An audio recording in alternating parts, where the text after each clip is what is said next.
Di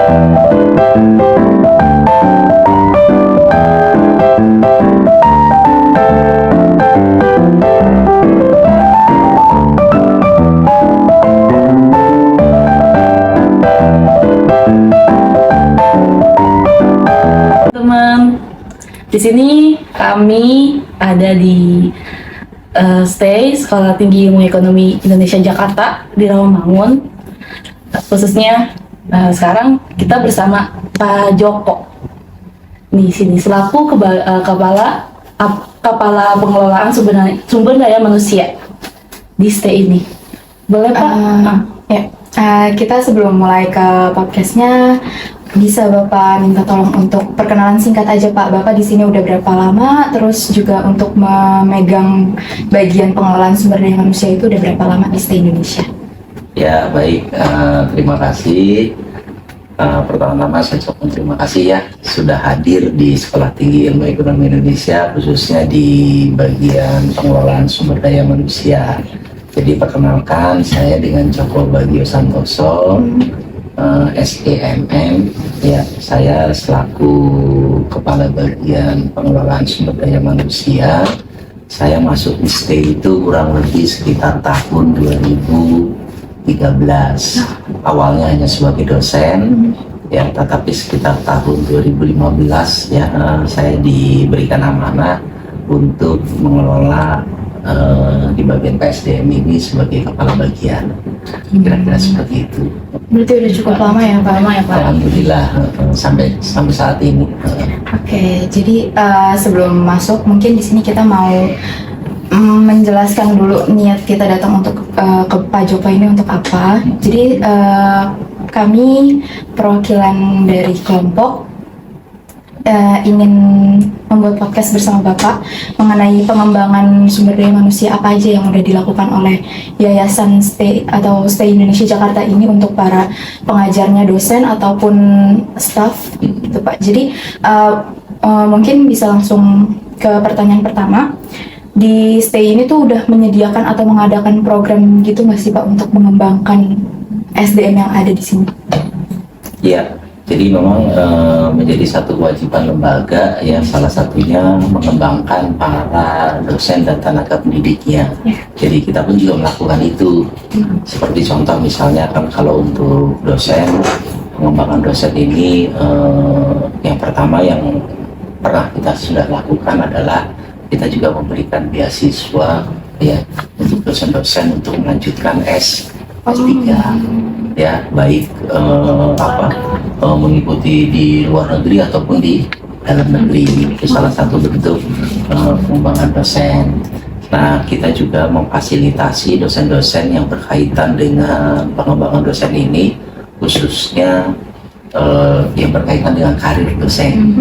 Ya, karir dosen di sini dalam artian mereka diberikan kemudahan di dalam hal pengurusan jabatan fungsional. Ya, kayak seperti naik ke rektor kepala, kan gitu. Itu juga kita memberikan bantuan dalam hal itu. Nah, terus juga kita juga membantu mereka dosen dalam hal pengurusan tridharma yang berkaitan dengan kegiatan tridharma seperti penelitian, biaya publikasi, kan gitu kan ya. Terus mengikuti seminar-seminar ataupun webinar baik skala nasional ataupun internasional. Itu untuk yang di dosen. Sedangkan di tenaga pendidiknya, ya tenaga pendidik ini maksudnya di level staff ya. Kita juga memfasilitasi mereka dengan pendidikan lanjutan. Jadi kita berikan kesempatan mereka untuk melanjutkan pendidikan baik ke S1 ataupun S2 dengan dibiayai oleh yayasan itu. Nah, terus pelatihan-pelatihan yang lain juga misalnya untuk staff ya, mereka kita berikan pelatihan seperti misalnya yang berkaitan dengan bidang IT, penguasaan Microsoft Office, nah terus pustakawan, nah terus juga standar ISO ya, standar ISO ya, dalam hal membuat standar operasional prosedur untuk memenuhi standar ISO. Itu untuk staf Staf. dan tenaga pendidik. Oke. Kira-kira seperti itu. Terus untuk tadi kan Bapak bilang untuk bagian pengembangan Tridharma itu ya Pak. Itu Iya. kan ada mengadakan apa seminar segala. Itu salah satunya apa Pak, kayak seminar apa Nah, atau salah satunya itu kan kita setiap tahun itu secara periodik menyelenggarakan seminar internasional ISBES. ISBES? ISBES ya. ISBES itu sudah beberapa kali kita lakukan ya. Pada waktu itu di Jogja, di Manado, nah terus juga di Jakarta juga pernah. Itu rutin memang setiap tahun kita lakukan. Oh, setiap tahun. Setiap tahun kita lakukan. Hanya saja memang kemarin pada saat masa COVID itu sedikit terkendala. Iya. Ya kita sempat vakum tuh Iya. pada masa COVID. Nah insya Allah nanti tahun ini juga kita akan selenggarakan lagi. Itu juga itu merupakan salah satu bentuk keinginan lembaga tadi supaya dosen-dosennya itu berpartisipasi di dalam kegiatan seminar ataupun webinar internasional. Itu juga menunjang hadirnya dosen, Iya. pengembangan dosen. Berarti setiap tahun tuh pasti ada ya Pak? Iya. Nah, terus kita juga mengadakan kayak seperti kuliah internasional. Untuk para dosen. Iya, jadi dosen itu diberi kesempatan untuk memberikan memberikan kelas dalam skala internasional. Nah, akan kita bekerja sama dengan beberapa universitas yang di Malaysia. Termasuk juga kita melakukan kerjasama dengan Universitas Gili yang di Timur Timur. Ya, kita juga lakukan itu. Kerja sama. Terus Pak, kan tadi banyak ya Pak ya program-program untuk dosen gitu ya Pak ya. Nah, dari sudut pandang Bapak nih Pak, strategi ini tuh Pak efektif nggak sih Pak untuk pengembangan sumber daya manusia di STE ini Pak? Ya, memang sampai saat ini kita menganggap bahwa itu efektif karena memang itu bertujuan untuk menunjang karirnya dosen dan karirnya tendi kan gitu maksudnya. Tetapi memang harus dipahami, kita juga lihat memang ada sedikit kendala-kendala juga dalam pengembangan karir dosen ini. Ya kan tadi kan kalau yang tadi kan unsur Tridharma itu kan salah satunya kan kegiatan penelitian. Nah, luaran dari penelitian ini adalah publikasi. Luarannya dari sana, outputnya itu publikasi. Nah, kita agak sedikit terkendala memang ketika proses publikasinya itu harus ke jurnal internasional ya, yang Scopus kan gitu kan ya, jurnal internasional, karena memang prosesnya nggak gampang, prosesnya nggak mudah kan gitu kan, yang butuh waktu yang lama dan costnya juga lumayan, biayanya besar. Itu biasanya kalau dosen yang akan melanjutkan ke jenjang lektor kepala ataupun guru besar, memang salah satu persyaratannya itu adalah jurnal internasional. Tadi dalam artian itu memang harus fokus kan gitu kan ya. Nah, itu memang jadi kendala gitu. Waktu tunggunya itu kadang-kadang lama gitu, terus biayanya juga besarannya jadi kendala bagi dosen-dosen. Sedangkan lembaga terhadap biaya publikasi ini memang tidak full 100%. Tidak full 100% cover. Cuma untuk jurnal internasional itu ada beberapa dosen yang udah berhasil Pak? Alhamdulillah sudah. Alhamdulillah sudah, karena memang sudah ada beberapa dosen juga yang sudah sampai di lektor kepala. Ya, sudah di lektor kepala. Hanya saja memang ini yang guru besar nih yang belum nih. Iya. Rumit ya Pak. Guru besar nih yang belum nih kan gitu loh. Tapi kalau sudah sampai lektor kepala sudah ada beberapa. Kemarin periode tahun kemarin sampai tahun ini kalau nggak salah sudah ada sekitar 4 atau 5 orang yang sudah sampai ke lektor kepala. Alhamdulillah.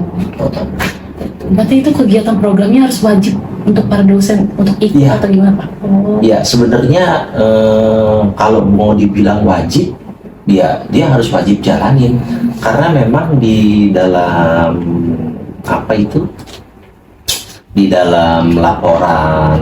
Jadi ada istilahnya dosen itu harus bikin laporan yang namanya LKD, laporan kinerja dosen. Itu setiap semester. Oh, setiap semester. Iya, setiap semester harus bikin laporan, laporan DHD. Karena ini berkaitan dengan sertifikasi. Oh. Jadi mereka yang sudah yang sudah memiliki sertifikasi punya kewajiban itu. Nah, salah satu kewajibannya itu tadi outputnya. Itu tadi publikasi tadi. Cuma memang tingkatannya berbeda-beda. Jadi kalau masih lektor mungkin publikasinya baru di jurnal nasional. Tapi kalau yang sudah lektor kepala publikasinya harus jurnal internasional. Gitu. Beda levelnya. Beda levelnya. Cuma dari program pengembangan yang tadi Bapak sebutin itu, atau ada nggak sih rencana dari stay tapi belum terlaksana, atau sudah terlaksana semua Pak untuk pengembangan? Ya sebetulnya belum terlaksana sebelumnya. Ya belum terlaksana sebelumnya. Kayak seperti sebetulnya kita kan ada yang seperti yang tadi ya. Kita kan kepingin membuat dosen-dosen kita ini 70% itu pendidikan S3 nah, pendidikan S3 yang gitu kan ya. Nah kalau dulu itu pendidikan S3 itu dibiayai full 100% oleh lembaga. Nah kalau saat ini kita mendorong dosen-dosen itu untuk mengikuti pendapatan beasiswa dari pemerintah. Kita kan sekarang banyak tuh ya beasiswa dari pemerintah ya kan diberikan dosen-dosen. Hanya saja memang kendalanya itu kalau yang beasiswa dari pemerintah itu ada batasan umur. Gitu ya, ada batasan umur kan kurang lebih sekitar 40 atau 45 lah gitu. Jadi dosen-dosen yang di atas itu sudah nggak bisa ikut lagi, kendalanya itu nggak bisa lagi dapat beasiswa itu dari pemerintah. Cuma pemerintah juga nggak bisa memberikan beasiswa kalau dari kampus tidak rekomendasi gitu loh. Jadi memang tetap walaupun ini harus ada rekomendasi dari lembaga gitu. Oh berarti alurnya tuh dapatin izin dulu, rekomendasi dulu baru bisa naik ke beasiswa pemerintah. Iya betul, tetap harus ada rekomendasi dari lembaga. Gitu. Terus untuk yang bertanggung jawab atas program ini semua tuh siapa Pak? Iya sebenarnya kalau ditanya yang bertanggung jawab ya sebenarnya seluruh stakeholder ya. Stakeholder di sini, jadi maksudnya bukan hanya saya dalam hal ini yang mengelola di bagian SDM ya, tetapi secara keseluruhan stakeholder di sini saya bilang ya yayasan, terus pimpinan, ya termasuk dosennya itu sendiri kan gitu kan ya. Bertanggung jawab sama diri sendiri. Dosen dan karyawan itu sendiri yang bertanggung jawab di dalam proses pengembangan kan gitu kan ya. Jadi ibaratnya kan gini, dikucurin dana, dikucurin fasilitas, tetapi kalau yang bersangkutannya juga ibaratnya motivasinya kurang kan gitu kan ya, keinginannya kurang ya nggak jalan juga. Kira-kira seperti itu. Terus Pak, ini kan untuk pengembangan SDM ini kan terlibatnya dosen sama stafnya Pak ya. Kata Bapak tuh untuk pengembangan SDM ini harus sebanding nggak sih Pak untuk pengembangan SDM ini kayak harus dilaksanakan dua-dua atau langsung satu-satu atau berdua berbarengan gitu loh Pak? Antara dosen dan karyawan. Ya sebetulnya sih memang harusnya nggak ada prioritas dosen dulu, karyawan dulu, nggak ya. Yang sekarang ini kita lakukan juga yaitu berbarengan. Jadi ada dosen yang sekolah S3, ada karyawan juga yang sekolah lagi yang S1 ataupun S2 gitu. Jadi berbarengan. Berarti untuk target pesertanya itu dosen, staf. Iya, jadi memang target yang paling dominan untuk pengembangan karyawan SDM itu kita tadi di level dosen dan di level staff. Tetapi bukan berarti yang lainnya itu tidak ikut pelatihan pengembangan gitu ya. Tetapi mungkin porsinya berbeda gitu kan ya. kayak seperti misalnya di kita kan ada security, ada mobil, Iya, gitu kan, iya. ya. Bukan berarti hobinya juga nggak perlu pelatihan kan gitu kan. Iya. Jadi hobinya kita juga setiap kali secara rutin misalnya memberikan edukasi gitu kan ya buat hobinya kan gitu kan ya. Misalkan setiap seminggu sekali ataupun sebulan sekali kita akan secara periodik gitu kita kumpulin mereka, kita edukasi kan seperti ini kan gitu kan ya. Cuma memang lebih kepada internal, bukan dari eksternal gitu. Dan paling kita di atasannya yang melakukan edukasi gitu. Terus untuk program-program itu tuh biasanya dilakukannya harus di luar atau di sini pernah gitu Pak? Nah, kalau yang berkaitan dengan teman-teman dosen memang lebih cenderung keluar ya, lebih luar kayak seperti tadi kan ya, kuliah lagi kan ya, ada S3 di luar, nah terus mengadakan seminar-seminar kan, walaupun kita sendiri juga secara tadi kan kita juga mengadakan seminar internasional ISMES, itu berarti dilakukan di internal. Tetapi itu kan mungkin hanya sekali saja kan ya, sekali 2 kali saja gitu. Tapi dominannya memang lebih kepada di luar. Gitu. Untuk staffnya berarti di Kalau staffnya karena tadi kebanyakan di dalam kalau staffnya. internal ya? Secara internal karena kan mereka yang ambil kuliah S1 ataupun S2 juga kita mereka kuliahnya di stay sini. Berarti kan internal. Walaupun ada juga beberapa staff yang kuliah di luar. Ya ada yang kuliah di luar juga. Itu kita berikan kesempatan. Tetapi memang kalau yang seperti itu coverage by mereka sendiri biayanya, cuman kita memberikan kesempatan mereka untuk apa maksudnya waktunya.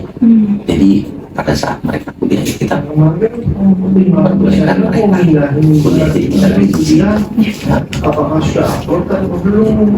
Terus Pak, dari program kan tadi banyak ya Pak program-program tersebut itu, terus dilakukan pengawasan atau evaluasi atau gimana Pak? Ya, memang setiap kegiatan itu pada dasarnya kan kita evaluasi, ya kan, pada dasarnya kita evaluasi. Karena apa? Ini menyangkut akreditasi kampus juga, gitu. Kan kita kan setiap periodik itu juga dilakukan proses akreditasi. Akreditasi yang dilakukan oleh pemerintah. Nah, salah satu salah satu tolak ukur keberhasilan peningkatan akreditasi itu tadi dari dana itu tadi. Jadi dilihat tuh tenaga dosennya, dilihat apa kepangkatannya kan gitu ya. Jadi sekarang ini pemerintah itu ketika melakukan akreditasi itu memang mereka yang punya jabatan. Jadi bagi dosennya, jadi kalau di jabatan fungsionalnya atau asisten ahli itu nggak dihitung, itu nggak diperhitungkan sama pemerintah.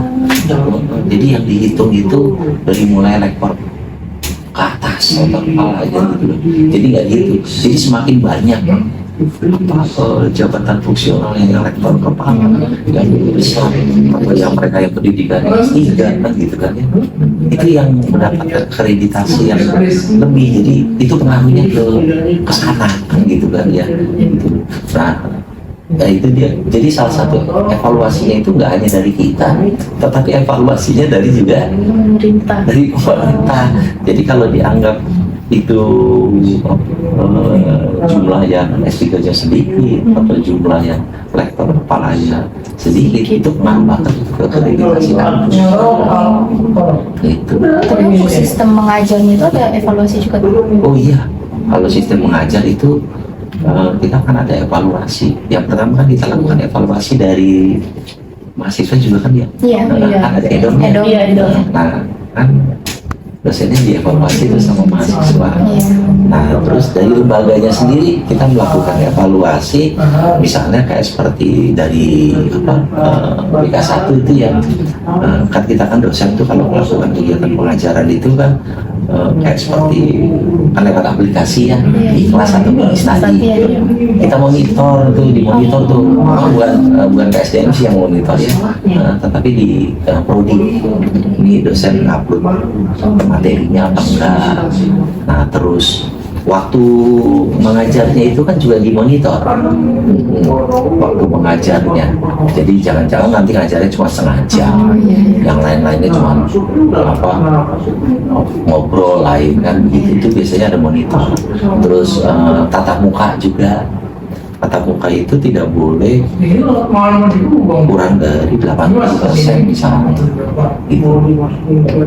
Jadi kalau misalnya ada libur atau apa harus kasih kuliah pengganti.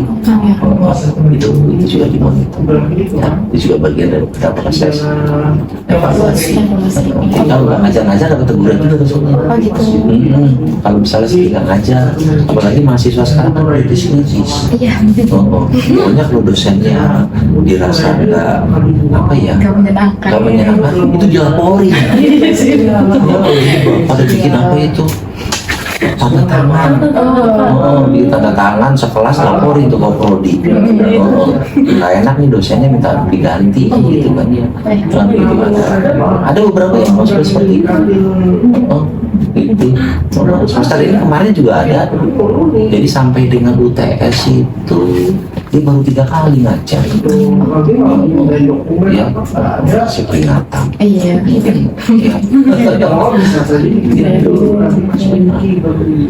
Berarti kalau misalnya kayak gitu menurut apa ya? Berarti itu perlu ya untuk dilakukan pengembangan SDM setiap organisasi atau Oh iya, yang namanya keberhasilan sebuah organisasi itu kan cuma struktur doang ya.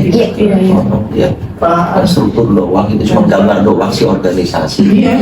Cuma organisasi bisa jalan itu kan karena ada orang-orangnya, ada orang-orangnya gitu. Terlepas orang-orang itu nanti ada yang ditunjuk sebagai PIC yang bertanggung jawab, entah dia itu di struktural atau di fungsional, gitu kan ya. Nah, kinerja organisasi ya bergantung kinerja orang-orang itu, kinerja SDM gitu ya. Nah, keberhasilan satu organisasi bergantung keberhasilan SDM. Kalau SDM-nya bagus, ya organisasinya bagus kan gitu. SDM-nya berkembang, ya organisasinya berkembang kan gitu. Jadi kalau SDM-nya nggak berkembang, ya udah organisasinya udah tinggal. berarti kuncinya ada di SDM. Iya betul. Baik, mungkin pertanyaan untuk podcast kali ini cukup ya Pak ya, udah kejawab semua. Iya. Gila. Oke, teman-teman, untuk section bersama Pak Joko sudah selesai. Mungkin nanti disambung dengan section Pak Farmansyah dan beberapa mahasiswa. Terima kasih banyak ya Pak. Nanti apabila ada yang kurang-kurang jelas nggak apa-apa. Iya Pak. Oke baik. Terima kasih ya Bapak. Ya, oke, terima kasih. Sukses ya. Halo guys, di sini sesi wawancara terakhir dari tugas pengembangan SDM. Ya, jadi di sini kita meminta pendapat dari salah satu mahasiswa Stay Indonesia. Di sini dengan siapa? Saya Muhammad Rizky Ananda dari jurusan manajemen angkatan 2021. Pilihan Rizky.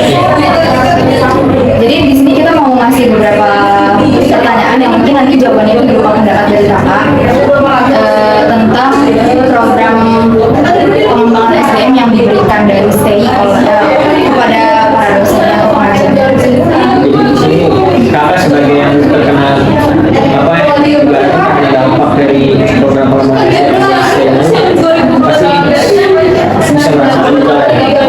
Jadi untuk mungkin gimana pendapat kakak tentang rencana pengembangan SDM di STM?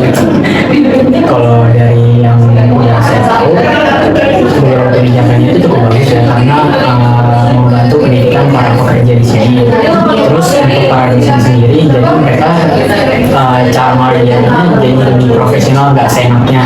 Itu kan menguntungkan ke mahasiswa. Berarti ada ya dampak untuk para mahasiswa.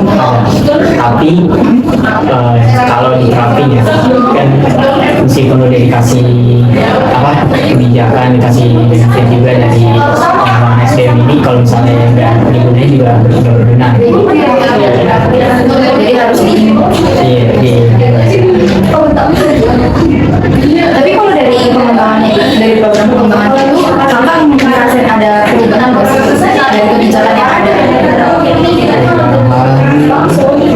buat kita. Iya, maksudnya dosen tuh kira-kira dengan adanya program itu apa sih namanya mengalami perubahan untuk ngajar para mahasiswanya atau? Iya, iya.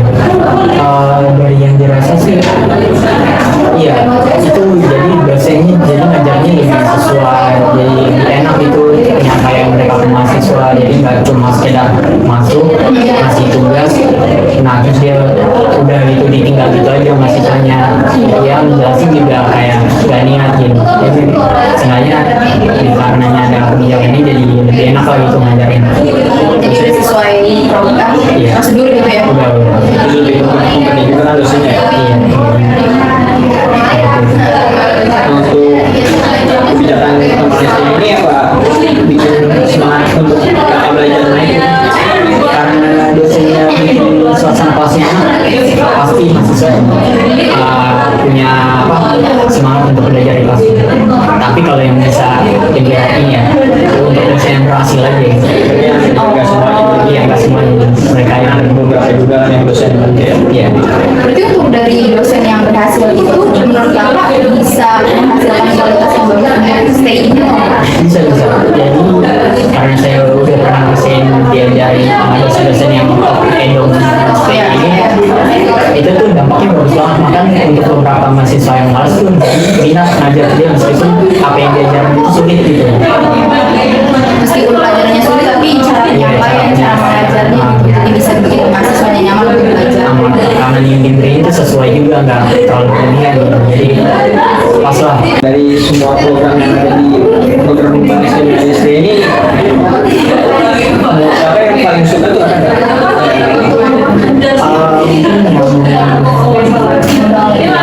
Workshop terus seminar yang diadakan dosen gitu, mereka cara mendidik dan sebagainya, itu kayaknya selalu berdampak banget ke mahasiswa. Sama untuk para staffnya itu pengetahuan upload tentang ISO, jadi mereka punya standarnya sendiri untuk melakukan tugas yang diberikan ke staff masing-masing. Standar internasional kan bisa. Jadi kampus ini bisa bersaing dengan kampus lain karena bekal untuk belajar standar. Tapi kalau dari program yang ada nih Kak, ada nggak sih tantangan atau kendala yang kakak hadapi sebagai mahasiswa yang ada? Tantangan itu ya pengembangannya udah dikasih dari kampus sudah ngasih ke mereka yang pernah mendamping, tapi mereka nggak ngelakuin gitu. Mereka udah dikasih ilmunya, udah dikasih pembekalan, tapi mereka nggak menjalani gitu. Jadi mereka cuma terima doang, buat dia doang. Padahal itu kan harusnya mereka gunain buat ke mahasiswanya, ubahin cara ngajarnya jadi lebih efektif gitu. Sedang tidak. Itu tantangannya. Kalau menurut kakak sendiri, penting nggak sih program pengembangan SD kampus ini buat kakak sendiri? Penting Pak, soalnya kan itu kan kita kan nggak diajarin ya, tapi kita dikasih tahu nih cara bagaimana komunikasi, cara kita mengedukasi orang, cara kita bersikap profesional di bidang yang udah kita lakuin. Bisa lebih itu lagi ya. Berarti ada perubahan ya Pak dari hubungan antara dosen sama mahasiswa. Ya, atas dari dampak pembangunan SDM ini perubahan itu tidak dirasakan ya. Cara mengajar itu apa dampaknya gede banget untuk kita, jadi kita lebih semangat kan, berarti kita dapat ilmu yang baik, IPK meningkat, jadi kesempatan untuk di jenjang selanjutnya jadi lebih lebar gitu. Jadi sebenarnya perlu ya Pak pengembangan untuk para dosen. Iya, dia kampus ini juga tahu mereka yang terima tuh juga lebih ini, jadi bisa berkompetisi kompetitif gitu sama yang di luar. Jadi bersaing sama Iya, bisa bersaing dengan kampus lain atau dia sendiri, jadi lebih bisa bersaing dengan orang-orang di luar. Nah untuk kakak nih, kayak jalan keluar SDM di kampus ini mungkin nggak buat kembangin skill gitu di luar materi terutama gitu. Kayaknya ada juga deh. Soalnya ada dosen juga yang ngajarin tentang ilmu masyarakat gitu, kayak tentang kita nggak hanya cara belajar tapi yang cara meningkatin awareness kita di lingkungan masyarakat gitu. Jadi coba belajar peduli, nggak cuma kita belajar doang, menerapin ilmu yang udah mereka kasih ke kita terapin ke masyarakat gitu, karena nggak semua mereka nerima nggak semua mereka kuliah gitu. Jadi kita yang harus nyampein ilmunya. Jadi dampak itu bukan untuk di dalam akademik aja, tapi ada buat pelajaran buatnya. Jadi ya ilmu bisa diterapin ke masyarakat sosial. Mungkin buat terakhir nih Kak, dari program pengembangan SDM yang udah dilakuin, staying atau staffnya, itu ada nggak sih saran atau rekomendasi dari Kakak untuk pengembangan berikutnya program? Lebih ke ngejalanin aja sih. Mereka kan udah terima, cukup jalanin aja terus lakukan ke siapa harusnya mereka terimain itu, kayak misalnya belajar gunain buat ngajar, misalnya untuk penjaga untuk menjaga kualitas kampus, lakukan itu sebagai mestinya. Jadi ya terapin aja sih, terapin Jadi ngasih evaluasi gitu buat program. harus ada evaluasi, mereka harus tahu apa yang mereka kerjain itu udah benar atau berlebihan. Untuk kayak saran-saran program-program apa ada, cuma kayak dari segi evaluasi dan di kampus harus lebih sisi evaluasi biar benar-benar dosennya atau staffnya itu ngelakuin apa yang dia pelajarin. Tadi untuk itu aja mungkin ke pertanyaan dari kami. Terima kasih atas waktunya. Ya, dan terima kasih juga untuk nonton juga. Ya, makasih ya. Oke, makasih ya Kak. Iya. Halo guys, balik lagi di podcast pengembangan SDM kita kali ini. Jadi tadi teman kami sudah mewawancari Pak Joko dari Kepala Bagian Pengembangan SDM. Nah sekarang kita di sini ada Pak Farmansyah. Say hi Pak, tolong Pak. Hai. Halo, Assalamualaikum. Ya, jadi Pak Farmansyah ini selaku dosen di Sekolah Tinggi Ilmu Ekonomi Indonesia Jakarta. Kalau boleh tolong perkenalkan sedikit Pak tentang Bapak. Halo, Assalamualaikum warahmatullahi wabarakatuh. Saya Farmansyah Maliki. Sekarang dipercaya jadi ketua lembaga sertifikasi profesi LSPST. Dan ini salah satu program unggulan dari STAY dalam pengembangan profesi untuk mahasiswa.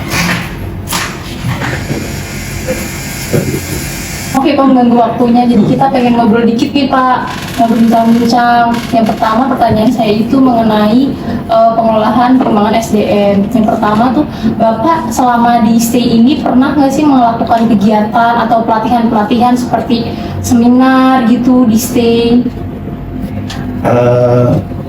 Di STAY seluruh kegiatan pengembangan sumber daya manusia mengacu pada program 3 lama perguruan tinggi semuanya dilakukan. Yang pertama bidang pendidikan pengajaran, yang kedua bidang pengabdian masyarakat, dan yang ketiga bidang penelitian. Dan di STAY itu semuanya dijalankan dan disupport, didukung oleh kampus 100%. Jadi bagaimana pengembangan dosen itu pelatihan-pelatihan selalu dijalankan di stay, seminar-seminar internasional juga untuk menambah kompetensi dari dosen itu dilakukan. Dan yang paling menonjol dari program pengembangan sumber daya manusia di STAY yaitu STAY lewat Yayasan Pendidikan Fatahillah Jakarta mempunyai program untuk menyekolahkan dosennya. Itu program yang unggul untuk sumber daya manusia, di mana mulai dari 30 tahun yang lalu itu STAY sudah unggul untuk menyekolahkan dosen-dosennya ke luar negeri, paling banyak ke Amerika, Australia, dan di dalam negeri untuk program S2 dan S3. Juga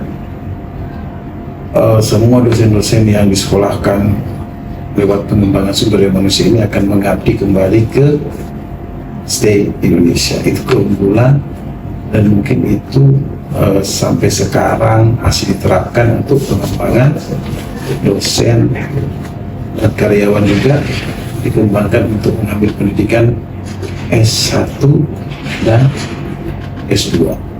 Ya, seperti itu yang saya mengerti tentang pengembangan sumber daya manusia di Sekolah Tinggi Ekonomi Indonesia. Berarti karyawan juga disupport ya Pak sama kampus? Support yang belum sama sekali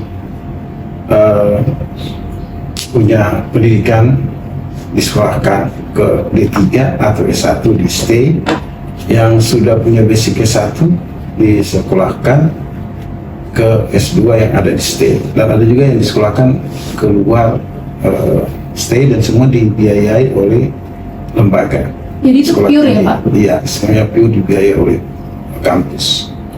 Nah, itu kira-kira model pengembangan sumber daya manusia yang terjadi di STAY sampai dengan saat ini. Terus untuk programnya itu, Bapak sering mengikuti nggak sih Pak? Terus kalau misalkan sering mengikuti itu kira-kira berapa lama? Kayak contohnya seminar itu. Kita kemarin kita dibiayai untuk pengembangan sumber daya manusia untuk menjadi asesor profesi di BNSP, di LSP STAY ini. Itu kami ada 24 orang yang dibiayai full oleh lembaga, dan kami melakukan pelatihan termasuk dokter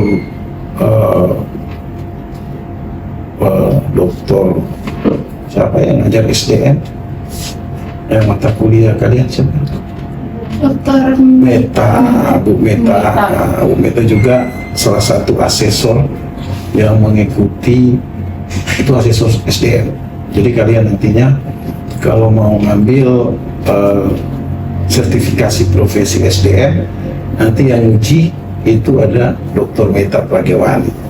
Itu kami seminggu, 6 hari. seminggu. 6 hari kami di hotel, nginep gitu untuk menjalankan proses pelatihan, proses asesmen dari BNSP. Dan itu kami di asesmen selama 6 hari secara ketat, dan alhamdulillah berjalan dengan baik. Itu kita lakukan di Hotel Veris di Rawamangun. Itu 6 hari. Berbagai macam jenjang, ada yang kalau seminar-seminar 2 hari, ya kan, di berbagai daerah dibuat. Itu dilakukan oleh STAY untuk pengembangan sumber daya manusia, khususnya dosen. Seperti itu. Nah, selanjutnya saya mau bertanya mengenai sudut pandang Bapak sebagai yang melaksanakan kebijakan pengembangan SDM. Itu mengapa sih Pak penting buat mengimplementasikan kebijakan pengembangan SDM di STAY ini gitu? Bisa tolong dijawab? Yang pertama, pengembangan SDM ini penting karena untuk menambah wawasan. Jadi tidak seperti kata dalam tempurung dosennya. Jadi dia menambah wawasan dosennya, otomatis akan memberikan wacana yang lebih terhadap mahasiswanya pada saat dia mengajar, pada saat dia menyampaikan materi. Itu banyak sekali variasi-variasi materi yang tentunya dia tidak dapat secara otodidak, tapi juga didapat dari proses pembelajaran atau pengalaman-pengalaman pengembangan sumber daya manusia dari STI yang melakukan ini. Jadi itu di kampus sangat intens untuk melakukan model-model seminar atau pelatihan baik itu offline maupun online. Apalagi sekarang udah zamannya online, maka setiap dosen diperkenankan untuk menyeminarkan secara online atau offline kegiatan-kegiatan tentang materi-materi kekinian tentang SDM, marketing dan lain-lain sebagainya, seperti itu. Nah, dari tadi kan Bapak mentionnya itu selalu dosen ya Pak. Kalau untuk pengembangan di mahasiswanya itu seperti apa, dan menurut Bapak lebih prioritas mana, mahasiswa atau dosen yang harus dikembangkan dalam SDM ini gitu Pak? Mahasiswa itu menjadi sangat penting perannya, sehingga di lembaga ini membuat yang namanya lembaga sertifikasi profesi. Nah, ini fungsinya sebenarnya bagaimana apa yang telah diajarkan di ruang kelas maupun lewat model permodelan PJBL ini adalah implementasi dari pengembangan pembelajaran, ya kan? Mahasiswa bisa diterapkan dengan model pembelajaran dari berbagai model, dan mahasiswa itu pengembangan dirinya ada di UKM. Jadi unit kegiatan mahasiswa inilah model pengembangan, dan itu disupport oleh kampus, disupport. Jadi ada staf mahasiswa, ada UKM manajemen, ada UKM yang lain, ada UKM kewirausahaan, ada UKM. Nah, ini adalah tempat untuk mengembangkan diri bagi si mahasiswa. Nah, ini disupport sehingga kita termasuk salah satu kampus yang aktivitas mahasiswanya sangat tinggi, baik itu di bidang akademik maupun di bidang olahraga. Seperti itu. Selanjutnya Pak, menurut Bapak yang lebih efektif pembelajaran program itu di kampus atau di luar kampus? Kadang-kadang ada pendekatan-pendekatan. Jadi pendekatan luar kampus dan di kampus itu masalah fasilitas. Jadi kalau di dalam kampus memang tidak memadai untuk misalnya outbound itu untuk SDM penting untuk pelatihan mahasiswa, sehingga bolehlah minat-minat ke luar kalau ada outboundnya gitu kan, pengembangan di luar gitu.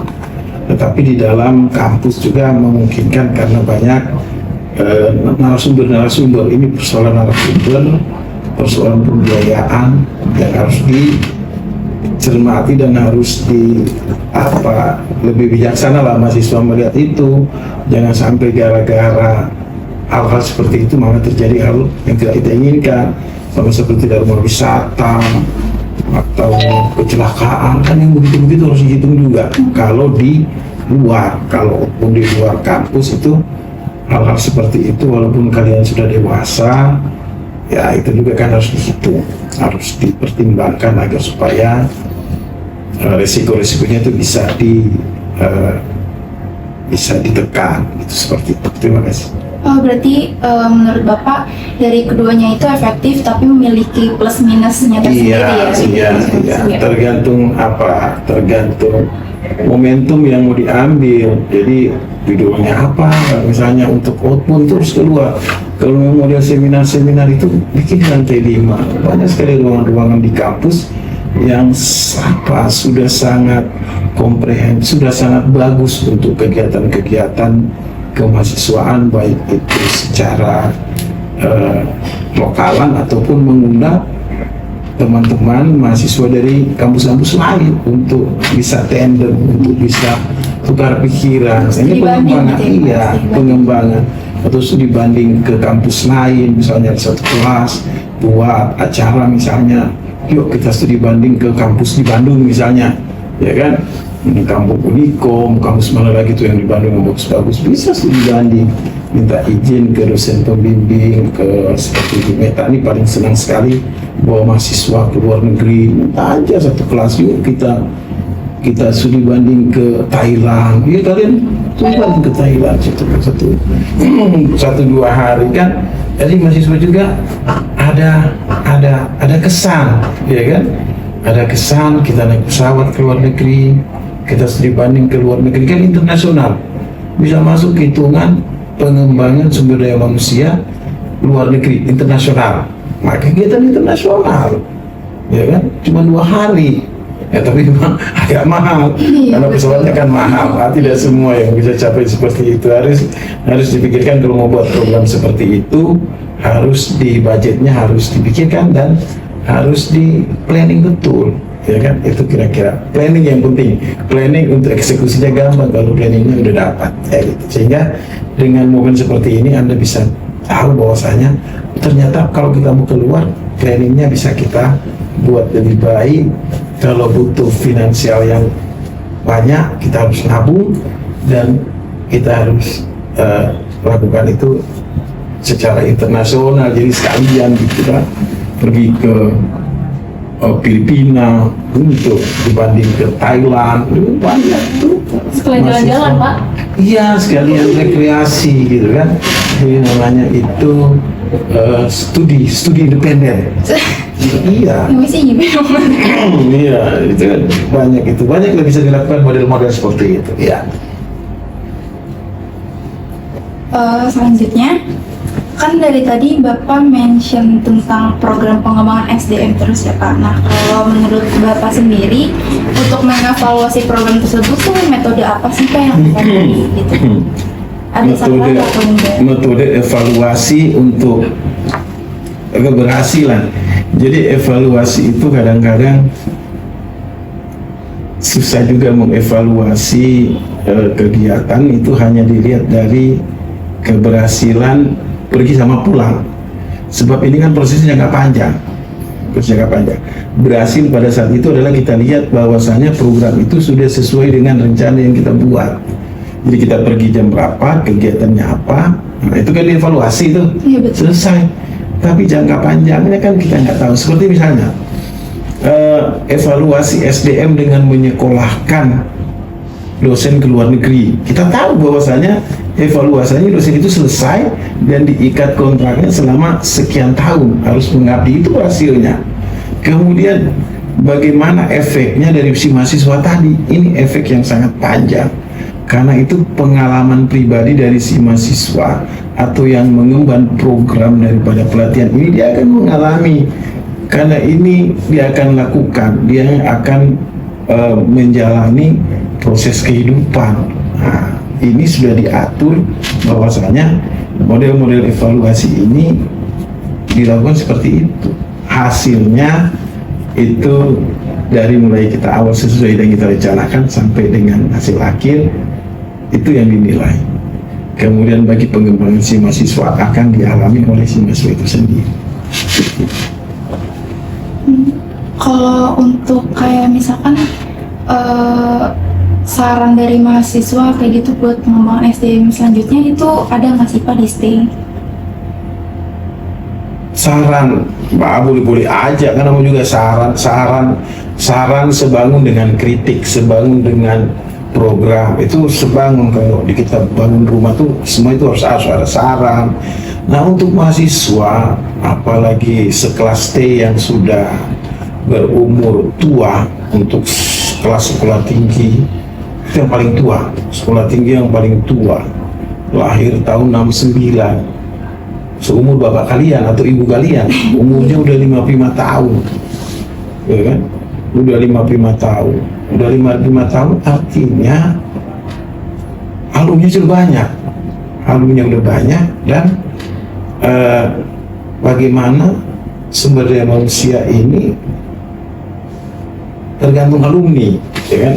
Alumni kita banyak, dan Anda lihat kemarin yang menjadi ikon, misalnya ketua DPR MPR, ada yang di parlemen, itu kan alumni ya. Ketua MPR alumni, gitu kan? Ada yang di salah satu deputi Bank Indonesia alumni. Ini bekas mahasiswa kita, ya kan? Nah ini artinya bagaimana mengumpulkan alumni ini yang notabene akan menampakkan hasil daripada pendidikan di Indonesia gitu. Pak, ngomong-ngomong tentang saran nih ya Pak ya, apakah kalau misalkan nanti ada saran dan kritik itu bakal dievaluasi atau gimana Pak?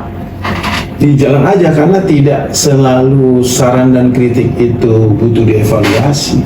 Dijalani, bukan dievaluasi, tapi dijalani. Oh ternyata karena SDM itu bersentuhan langsung dengan kegiatan yang ada, sumber daya manusia. Kalau memang ada saran, itu dijalani, kalau bisa dijalani gitu. Berarti langsung jalanin? Langsung dijalani gitu kan. Nah, tidak usah dievaluasi karena sumber daya manusia itu kan perbaikan biasanya kan. Kalau perbaikan nggak perlu didiskusikan, dijalani, orang baik kok gitu. Kan biasanya saran tuh, nah jangan ke situ, jangan begitu modelnya. Ya udah, kalau nggak bagus ya nggak dijalani kan gitu. Kalau bagus dijalani, biasanya langsung tiktok, ya kan? Lagi nggak? Ya, mungkin itu aja sih Pak, cukup pertanyaan-pertanyaan dari kita. Terima kasih banyak ya Pak atas Iya, waktunya. sama-sama. Mohon maaf banget Bu. Iya. Ganggu ya kan. Iya. Bapak kan tadi mau pergi katanya. Iya,